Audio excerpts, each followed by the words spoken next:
Right, welcome to this week's edition of the LK Predictions podcast. It's a bit of a really different lineup this week. Obviously, I'm still here. We've got James. Do you want to say hello, James? Hiya, guys. You all right? And we've got Warwick as well. I did a podcast with Warwick a couple of weeks ago. So hello for us, Warwick. Hello. Hello. We're waiting for Sham to join us. Don't know where he is. So, screw you. And Callum and Joe are... Oh, Joe's off having sex with someone. And I don't know what Callum's doing. I'm not too sure. So, yeah, slightly different lineup. Charming. I know. We've just... Charming. We've just been stuff there about Joe. Oh, Joe's funny. Right, so let's get straight into it. Start off, obviously, with the FA Cup game. James, did you watch it? I did, and I watched the Fulham game the weekend as well before that. And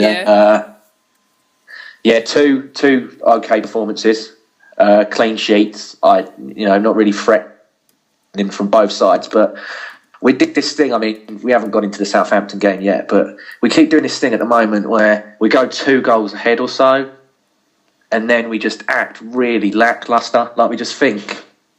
Yeah. It really winds me up. We get this like holier than thou attitude that we're like, well, we're 2-0 up, we'll cruise, and we do this Harlem Globetrotters like passing bloody whizzing the ball around. And Southampton got us last night, but we're playing the better teams coming up. We're just going to get spanked. We can't see the games off. We need to properly kill the games off like the old days. Like in the Invincibles, we'd go like 4-0 up and still try and score, get more. It just seems that now it's like when 2 or 3 go in, we're just content with that, and we just act so silly. I mean, there was a chance for Coventry where that bloke hit the post. If it was a better side, he would have scored it. Same as in the Fulham game with Darren Bent when he took it round Chesney. If it was a better striker, he would have scored. Yeah. Did you watch the game, Warwick? The FA Cup game? Yeah. I mean, taking those, I can see the point that James is making there. I think, first of all, actually, you know what? I was watching the game the other night, and it did actually occur to me that I was thinking about, it's been a bit of a funny season because it's always been a bit George Graham in that we've won, most of our good performances kind of been based on very strong defence. But we haven't really had a lot of sort of spankings. We haven't sort of dealt out a lot of spankings. Biggest problem is that we don't really have a good enough striker to put away the chances that we create. So that's why we're not spanking anyone. And obviously at the moment we've then lost kind of our main source of goals last 18 months, which is Theo. And then obviously Ramsey was scoring a lot of goals, and he's going to be injured for another couple of months, it seems now as well. So I suppose it's kind of, there's not a lot of goals around the team just at the minute, really. So I guess that's what happens. In terms of that taking your sort of foot off the pedal once you get 2-0 and you think you've done the work a bit. I mean, that has been happening. I think that sometimes happens with tired sides, I would agree. I thought we looked really tired last night, especially. Look weary. I mean, last night was. I mean, sort of when it got to half time, I must say, I know we're kind of like binging about a bit, but with the Southampton game, I did think to myself, first half was just like a shit performance. Wenger did pick the wrong side, and I'm not always a big one for saying, that was the wrong team, but he did pick the wrong team. I was really surprised, and obviously the substitutions were downright. I thought, they were diabolical, weren't they? I know why. I tell you what, the reason why. What he did is he went very negative, Wenger. He actually went. It was almost as if he went in thinking a point I'll be happy with, because the team suggested that he just didn't want to get beat, first of all. And then towards the end of the game, once we got into the second half, when he went back to 2-2, he could have made substitutions to go for the win, but he didn't. The reason he leaves Giroud on is because he believes, and it's probably true, that defensively, Giroud is better defensively than Podolski, and that's why he tends to keep Giroud on. Sorry, 1 second. Which is a negative move, Sorry, Warwick. Oh, you decided to join us, Sam? Sorry about that. Yeah, that's all right. He's in. I actually fell asleep, and I just about woke up. Oh, that's shocking. We just started without you. So we just, sorry, I just interrupted. Oh, yeah, Sham, Warwick, Sham. We've got a new guy. Hello, Warwick. You're right. So, yeah, sorry, carry on, Warwick. We're just discussing. Yeah, that is why he makes that decision, Wenger, because when he's getting a bit kind of like, I don't want to lose, he refuses to take Giroud off because Giroud does give you something. Yeah, but do you think at 89 minutes when he took him off for Podolski, that was a colossal waste of time? Did you not think? Of course it was. But I'm like, he should have been on well earlier. When we brought Gibbs on, I was like, why are you playing for a draw? The goal difference between us and Man City is ridiculous. I mean, they're like, what, plus 16 ahead? I'm like... Plus 16 ahead of everyone. Yeah, you need the goals. Just bring Podolski on regardless. And I mean, apart from his goal, I thought Cazorla had a shit game, Yeah. Today. I thought it was terrible. 3 good games all season, isn't it? Yeah, I mean, the ball retention and everything. And the thing that really annoyed me as well is that when the opposition are in our box, we try and pass it out. I'm like, I know I don't want to play like West Ham and Stoke. I don't want it to just be hoof, long. But I'm like, just get the ball out of the box, because when you try and pass it out, you're just going to get caught. I tell you what's going to get caught all day long. Second half. And it is a bit of a problem at the moment. It's because Cazorla's not playing well, and if Rosicky isn't playing, I mean, second half Ozil was unbelievable. He was fucking out of this world, but no one was on his wavelength. I mean, he looked like when you was at school and there was that one kid who was fucking brilliant, and he was playing with everyone else who were absolute fucking retards, and it kind of looked like that. No one was running from midfield. No one was. He was out of this world, and I'm sure he must have come off at the end of that match there and just thought, "Shit in hell." You got Giroud the statue. You've got and even the players that normally are good at that, like Cazorla. He hasn't done that all season. I don't know what's been up with him this season. I know he had. I think it's because he's on the wing, isn't he? And he sort of drifts central, and then it moves the others around. And he spent most of his career on the wing, though, didn't he? So it's not like he's not. Yeah. There. So I don't know what it is. Sam, we've seen it last season, maybe. When he played through the middle in that centre attacking position role, he flourishes there, don't he? Even against Fulham, where we weren't playing well in the first half. He sort of drifted in and he got us them 2 vital goals.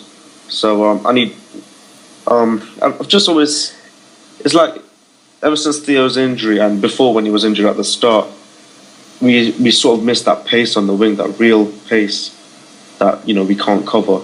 And Cazorla, unfortunately, is being deployed out there. But what can he do? I mean, I'm sure he's trying his best. Yeah, I will give Cazorla credit. It's like he's been put in a position that he doesn't want to play in.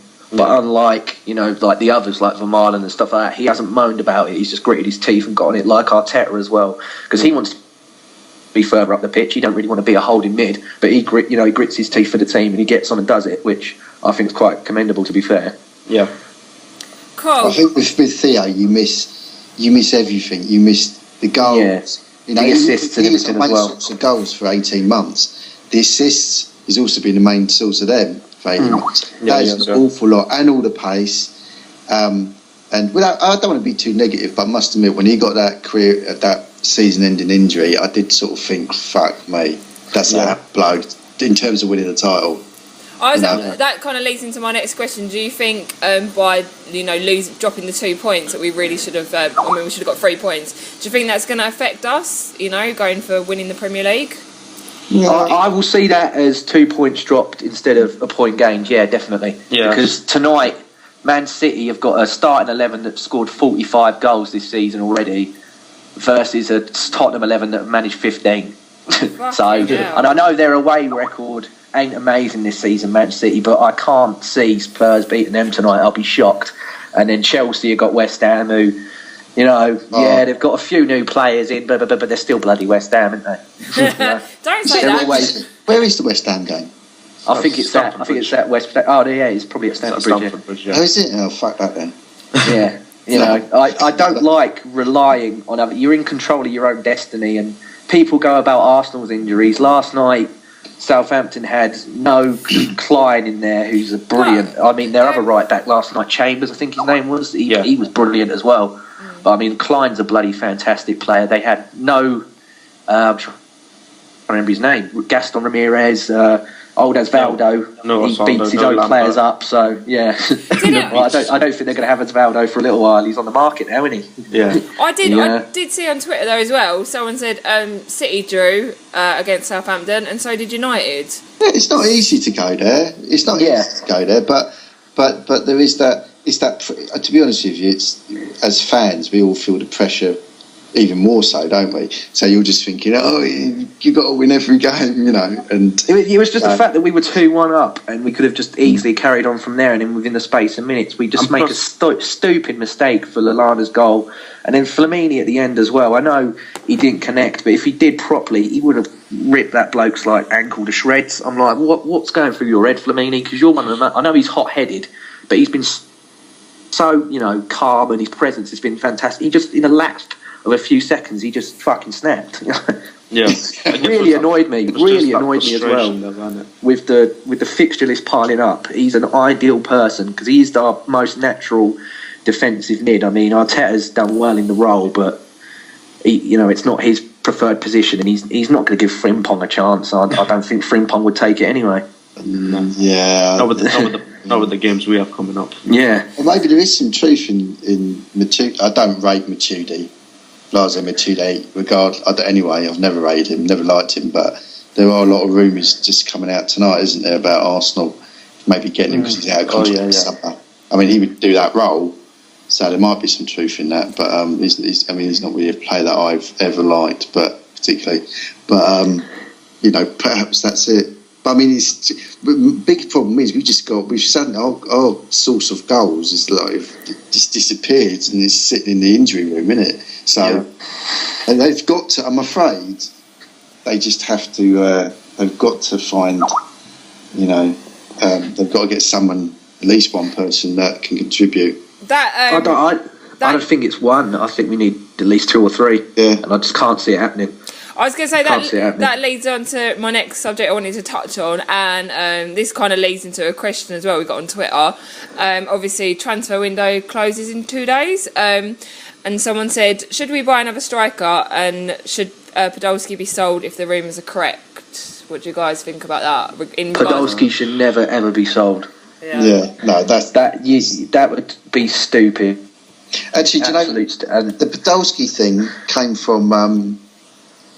Where that came from, that is rubbish.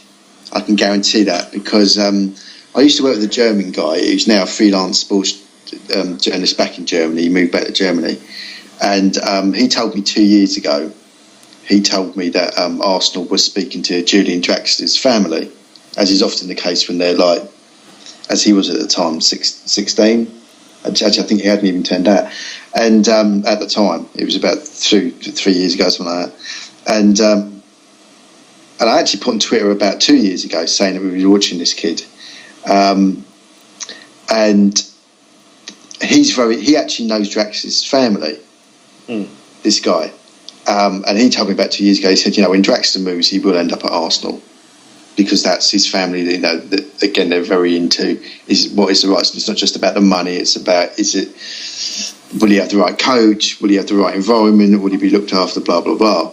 Yeah. So I believe he will end up at Arsenal, but I don't know whether it will be in the next couple of days or in the summer or whatever. It's just the whole mucking around with it. It's like we've got them all there at the moment. Apparently they're in Germany negotiating it, and we've bid the 24.5 million plus the add-ons to make it 37 million. Yeah. I'm like, you've got the money there.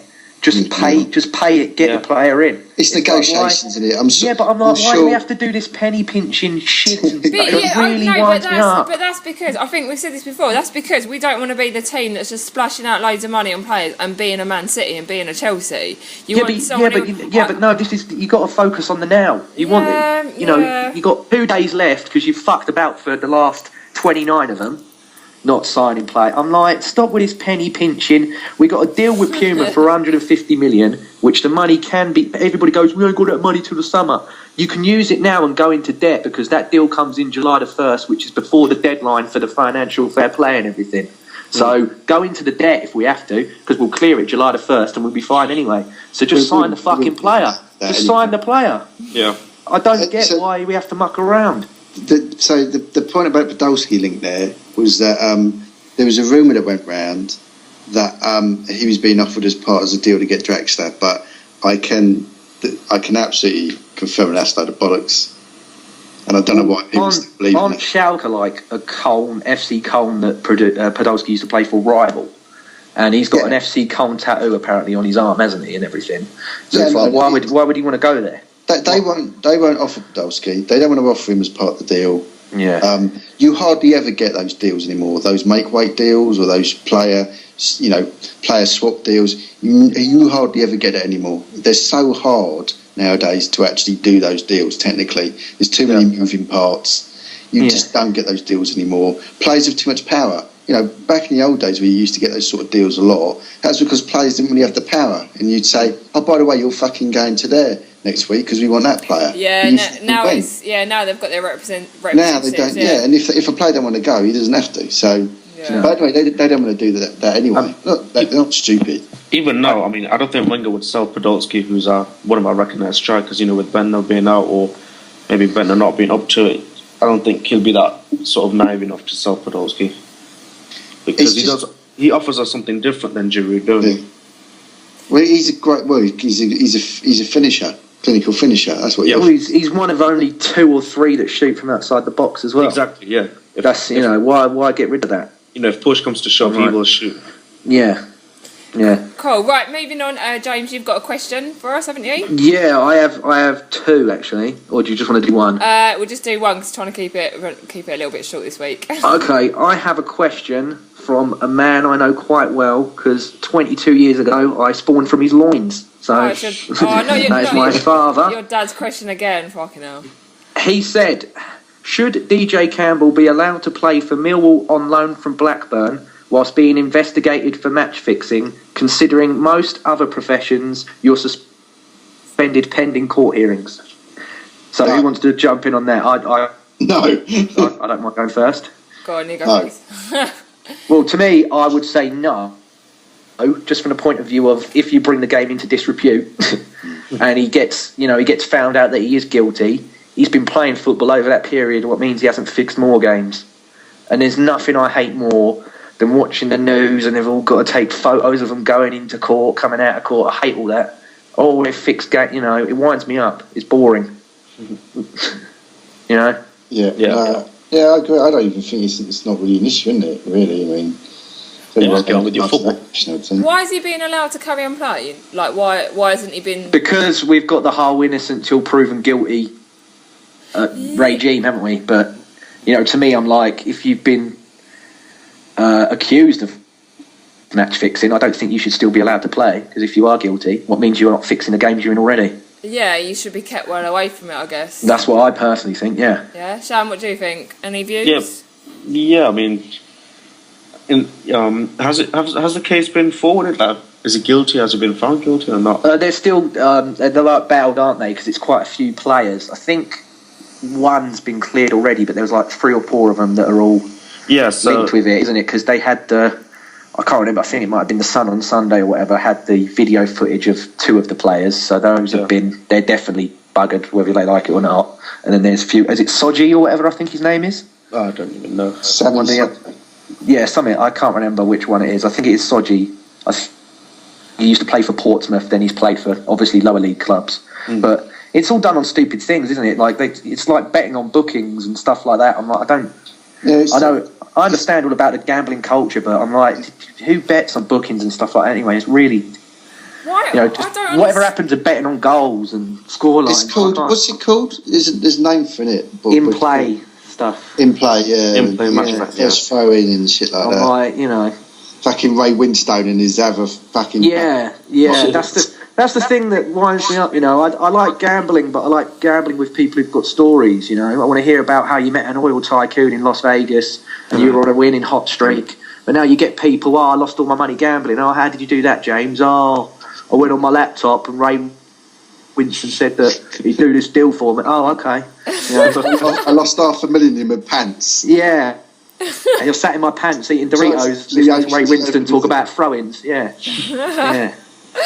Right, I think we'll have time for another question. Do you want to do the second one, James? Yeah, okay. It was actually. What do you think of the realistic chances of signing Julian Draxler in this window? Oh, which we kind of answered. We've sort of covered it already, I guess. Yeah. Julian Draxler will play for Arsenal Football Club.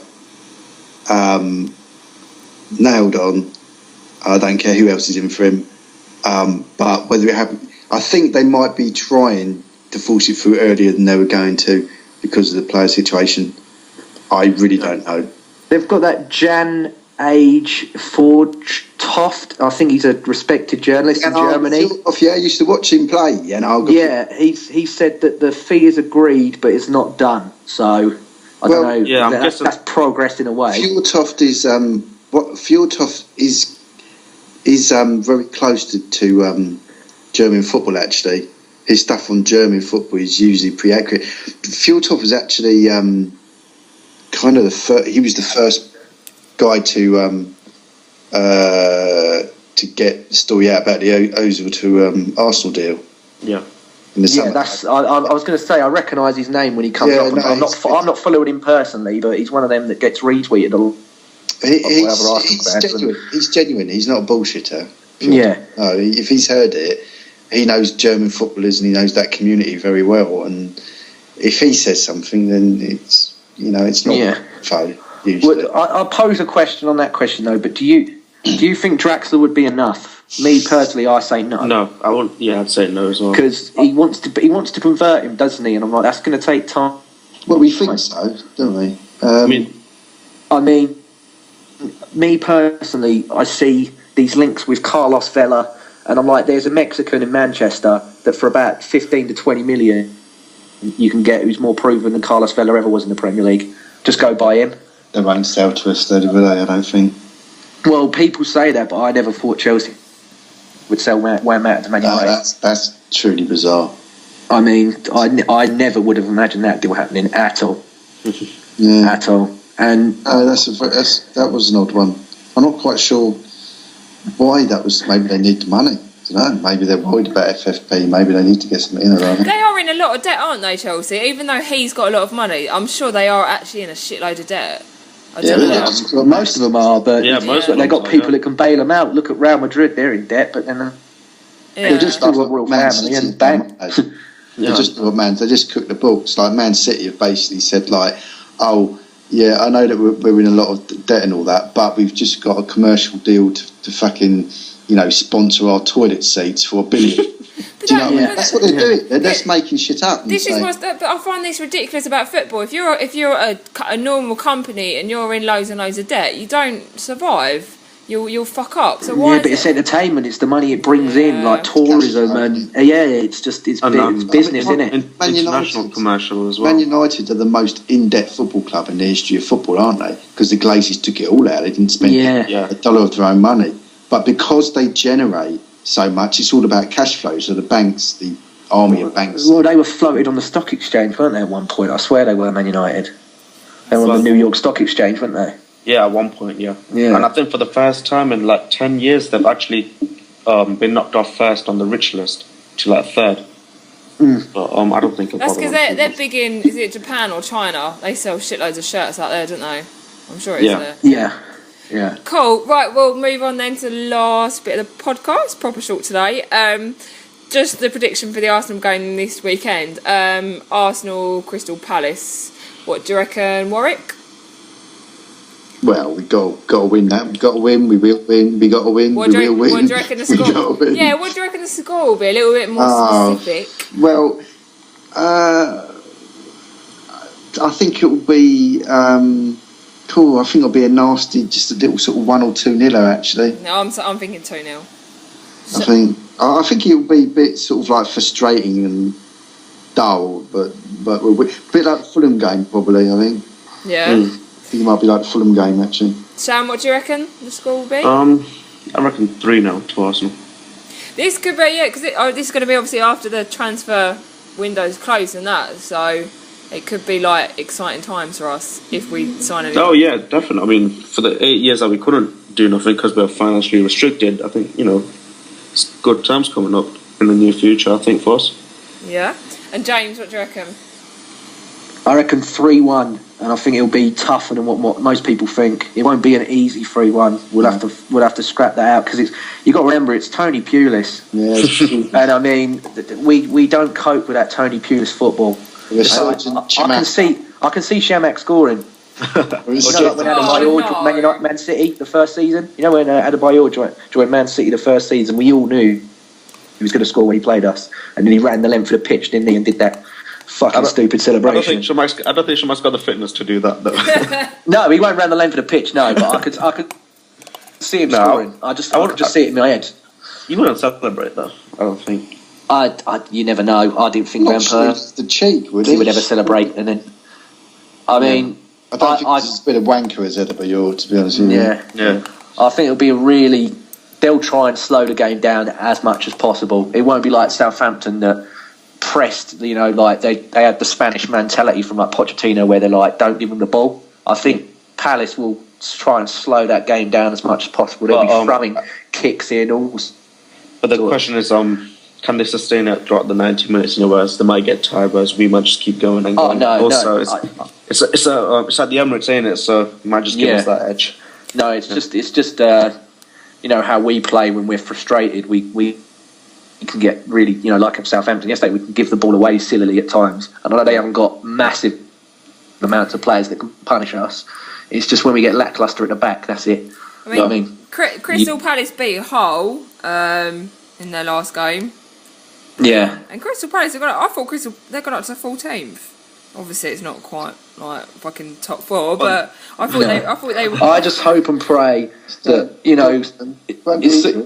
it's Super Sunday, isn't it? I just hope and pray we have a player before the game begins that could be presented to that crowd, or at least 2 of them.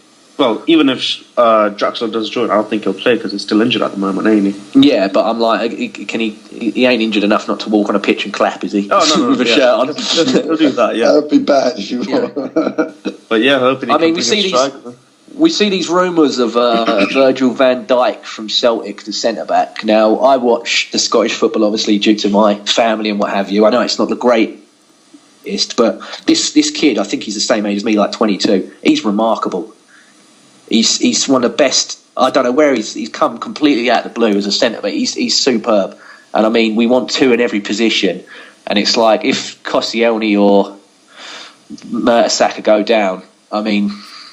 Vermaelen I'd still really like, but this Van Dijk offers you something different. He's got bags of pace. Yeah. And I mean, if he played with Mertesacker, if Mertesacker loses the ball, he will run back, he will trudge back and get it back. And plus, he's got goals in him as well. He's a brilliant set piece, free kick taker from corners and everything. He's a threat. So I'd just pay the money for him as well. I'm sold. You've sold him now. Yeah, I've never seen him play, but you've sold him. He's a quality little player. He's quality. Another quick word is apparent. I don't know if this is true or not, but is it true that Mandzukic has been left out of the Bayern squad? Yeah, apparently, yeah. And with Lewandowski coming in, there's been some talk about us going for Mandzukic, but I'm trying to remember the guy's name. He's on the City have scored against Spurs, by the way, just so you know. They've scored. Aguero, yeah. Yeah, Aguero. See, this is what I said. 45 goals their starting 11 have got, compared to 15 from Spurs. You know what I mean? Sorry, I forgot who they were playing. You can't rely on the other team. I don't. Yeah, you're in control of your own destiny. You're in control of your own destiny. That's right. On that note, we'll end this week because I know Warwick's got to go soon. Thank you so much, everyone, for listening. Warwick, thanks for joining us. And hopefully, we'll be back next week with some good news in regards to some Arsenal transfers. So thank you very much. Hopefully. Right, we'll see you all next week. Spend some fucking money. Bye. I didn't say cunt. I can't believe it. There you go. It's not me.